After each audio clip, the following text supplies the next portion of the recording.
All right, welcome to class. My name is Mr. Johnson. Would you please introduce yourself? My name is Tyrese Estes. I'm glad to be here. Cool. So for today, what we're going to do is we're going to do a history lesson regarding um, the Federalist Papers, the Electoral College, and pretty much our founding fathers. So can you tell me anything that you know already about the Electoral College? I know the Electoral College is supposed to give equal representation for the states when it comes to voting for the president.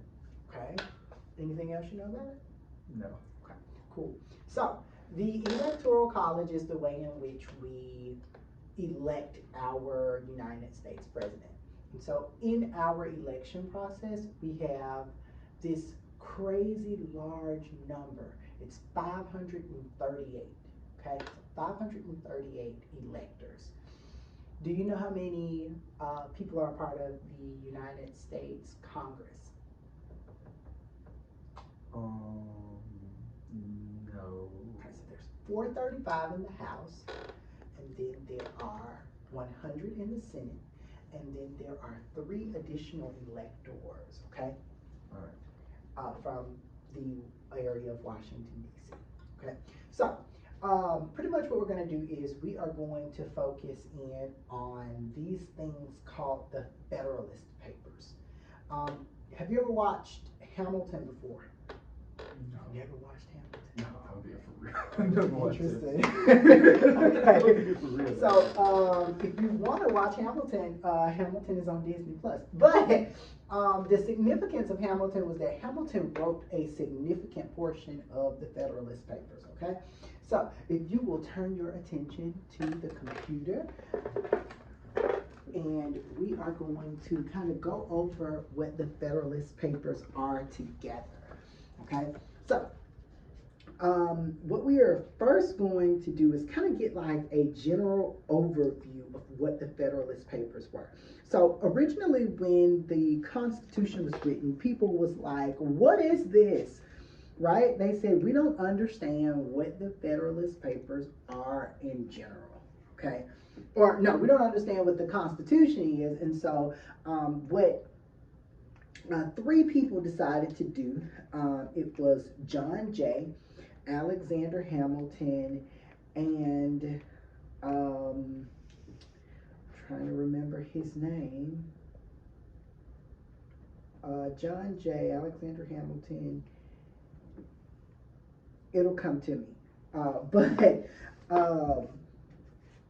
many of these papers were written under the pseudonym of Publius, right? And so Alexander Hamilton wrote the majority of these papers, and what the Federalist Papers was they were pretty much an explanation of what the Constitution intended, right? So it pretty much helped people to understand what the Constitution's intent was. And so there are 5 particular Federalist Papers that were written that I really wanted to go over with you. And that third person is just now coming to me. It was James Madison. So it was James Madison, John Jay, and Alexander Hamilton. And they wrote 85 of these essays. 85 essays. And John Jay wrote 5 of them. James Madison wrote 29 of them. And Alexander Hamilton wrote the remaining Federalist Papers. And so, again, there are about 5 particular Federalist Papers that we're going to go over. So, the first one being the Federalist 10. So, we're going to go over them in chronological order. So, the Federalist 10, and again, you can scroll up and down here. The Federalist 10 is one of the most famous of all of these quote-unquote Federalist Papers. And it said that, and James Madison was the author of the Federalist 10, which said that the Constitution was uniquely capable of preventing the United States domination by factions and special interest groups. So Madison reasoned that it is simple human nature to separate into factions based off of government, religion, liberty, in pretty much in today's day and age, pretty much race or things of that nature. He was not concerned with the potential of small factions in the nation, but instead he was concerned about majority factions that could sacrifice his rule and their passion for interest groups, which he feared for like tyranny for the majority. I had already predicted that the United States would grow to this huge, large republic with a wide array of geographic, religious, social, and economic interests. And he did not want pretty much for there to be any factions. And so while there are no true safeguards against the power of factions or special interest groups, Madison argued that the Constitution was uniquely capable of safeguarding American liberties from majority factions by creating this Constitution to protect citizens.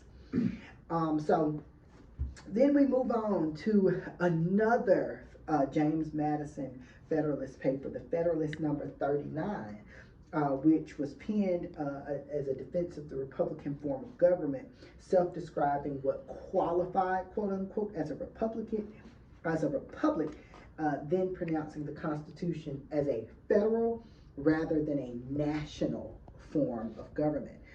So Madison firmly rejected the idea that the new Constitution was not Republican in nature. He first defined what makes a government Republican, noting two main points. One, a government which derives all its powers directly or indirectly from the great body of people. And two, administered by persons holding offices during pleasure for a limited period or during good behavior. He also lambasted the aristocratic classes of wealthy elite members of society who sought to bend government in their favor. He wrote, "It is essential to such a government that it be derived from the great body of society, not from an inconsiderable proportion or a favored class of it, otherwise a handful of tyrannical nobles." After noting how the new Constitution checks the boxes of how it forms a republic government, Madison next, though, addressed the idea of the individual states that would give up their identities as a part of the new government. Anti-Federalists had argued that the new Constitution would be a national form of government rather than a federal form. And it was a major concern as under a national government, states become subordinate to the central government, and over time, a consolidation of the state happens. And so Madison rejected this idea, arguing that each state would maintain its own sovereignty and the states would unanimously consent of their own volition to give the central government power. This means that each state government still pretty much had their own power to have their own separate laws being overseen by the federal government. He ultimately deduced that the new Constitution was unique in the way that it neither wholly or nor federally, but for whichever best suited the United States. The next one again is written by James Madison. Again, 29 of these papers were written by James Madison, and it is the Federalist number 51. The Federalist number 51 is one of the more important Federalist papers too, and it is pretty much the check and balance system on our new government. So the Constitution split the United States government into three branches. It was the executive branch, the president, and then the legislative branch, our Congress, and then finally our judicial branch, seemingly the Constitution or federal judges. A single person, again, rules the executive branch, which is the president, who is elected via the Electoral College, which again comes up in the Federalist number 68. The legislative branch consists of two bodies, the upper house and lower house, sometimes called the House of Representatives and the Senate. And so state legislators used to elect members of the Senate, and then the state received two senators, regardless of size, and then House of Representatives members were elected via democracy, and states were assigned members proportionate to its size. That's how we have that 435 today. Uh, Now, in today's modern government, people elect Senate and people also elect House. Every single state has 2 senators still, and then again, we're proportionate by state. So Mississippi has 4 U.S. congressional districts.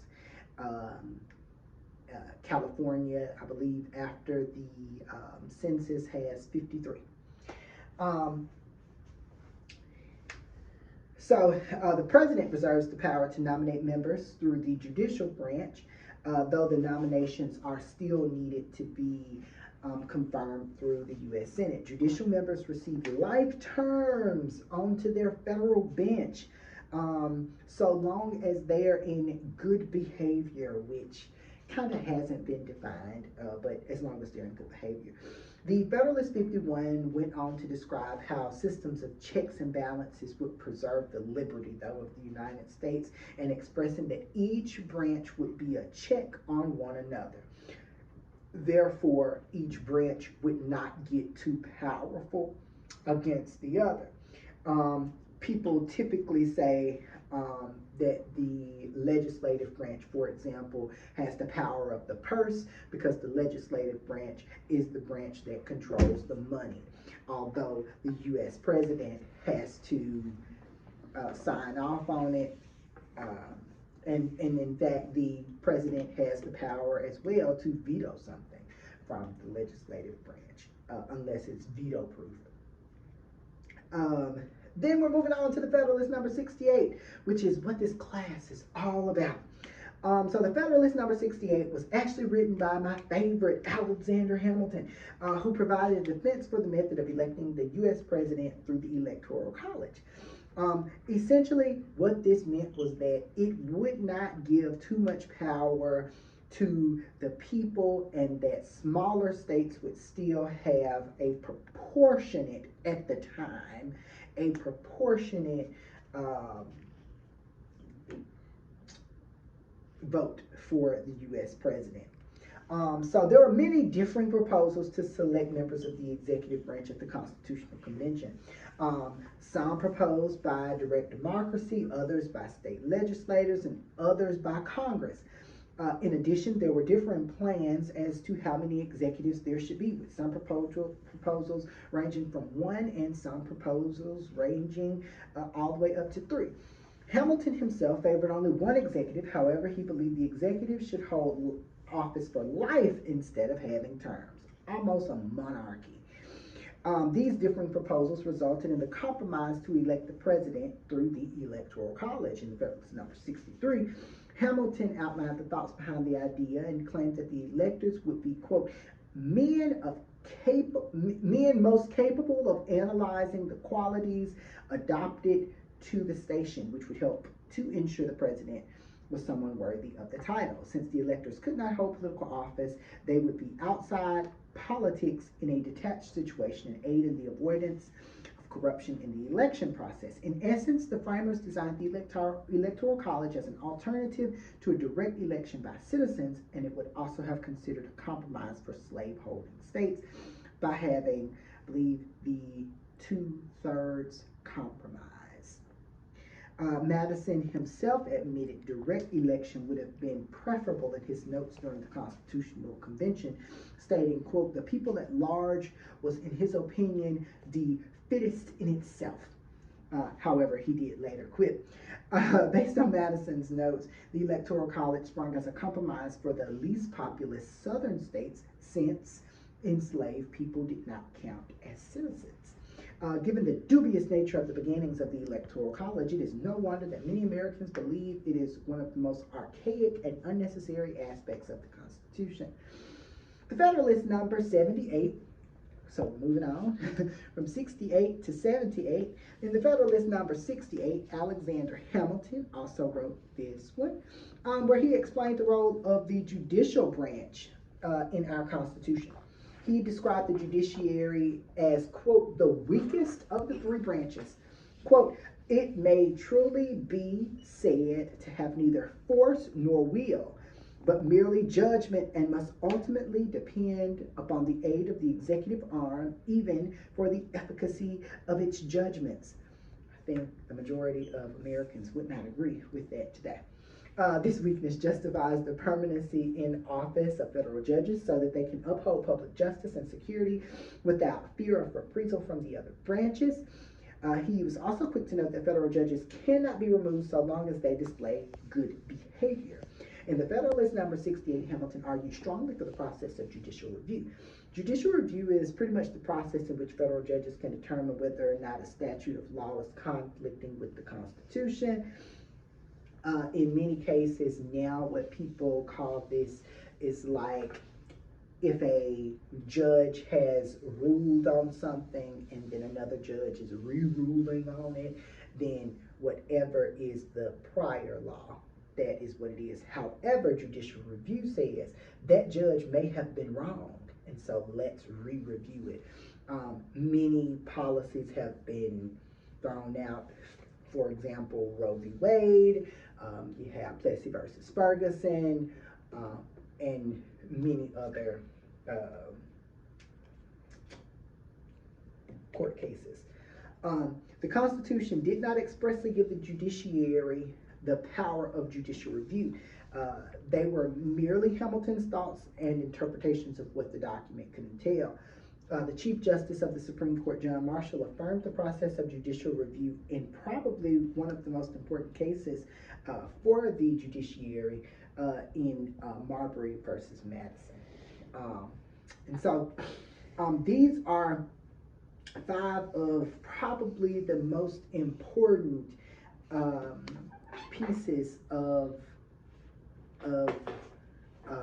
of the Federalist Papers. And again, there are 85 of these Federalist Papers, and in many cases, what many judges do is they are kind of using the Federalist Papers to form their own judicial review. And so a lot of what judges do in their interpretation of the Constitution is use those 85 pieces, or it's not 85 actual pieces of paper, because some of the Federalist Papers are longer. And the Federalist Papers were actually run in a newspaper, believe it or not. So they were run in a newspaper and was just sent out.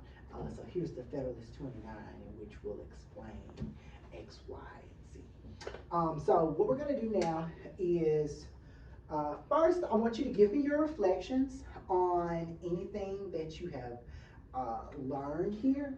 And then next, what we're going to do is we're going to watch a short video.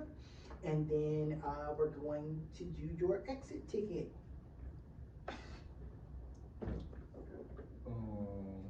Well, what I learned is that, a lot of people in the beginning didn't quite agree with the Constitution. There were like the anti-federalists, the people who did not agree with the Constitution, comparing it to like how Great Britain had ruled them, So some of the makers of the Constitution, notably John Jay, Alexander Hamilton, and James Madison, those three notably came up with the Federalist Papers so they can properly inform people about what the Constitution was all about, give the general public insight as to what they were trying to do with the federal government. And that's pretty much what I learned. All right. So next what we're going to do is we are going to watch a 8-minute video, and then you will do your 3-question exit ticket. So let's go ahead and begin that.